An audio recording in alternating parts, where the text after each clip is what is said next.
আসসালামু আলাইকুম। সাথে আছি রাকিবুল হাসান আর আপনারা দেখছেন ভয়েস অফ ইয়ুথ।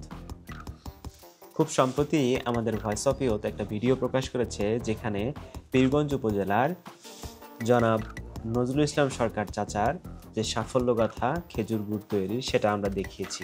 সেই ভিডিওর মধ্যে আমরা দেখেছি যে তরুণদের খেজুর রসের প্রতি, কাঁচা খেজুর রসের প্রতি একটা খুবই আগ্রহ রয়েছে এবং এই সুমিষ্ট পানীয়টি পান করার জন্য দূর দূরান্ত থেকে কিন্তু প্রতিনিয়তই খেজুর গাছিদের বাড়িতে যাচ্ছেন বিভিন্ন বয়সের তরুণ তরুণীরা।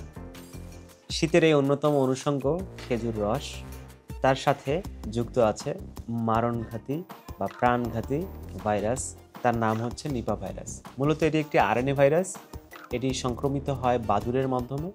ফল আহারকারী যে সকল বাদুড় রয়েছে তাদের মলমূত্র কিংবা তাদের লালার সাথে যদি এই খেজুর রস মিশ্রিত হয়ে যায় তাহলে কিন্তু সেই রস পান করার ফলে মানুষ কিন্তু সহজেই আক্রান্ত হয়ে যায়।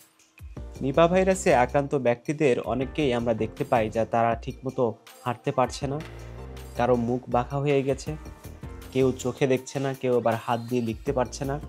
আর শিশুদের ক্ষেত্রে আমরা যেটা দেখি তাদের বুদ্ধিমত্তা, মানসিক বিকাশ এগুলো কিছুটা ধীর গতিতে সম্পন্ন হয়।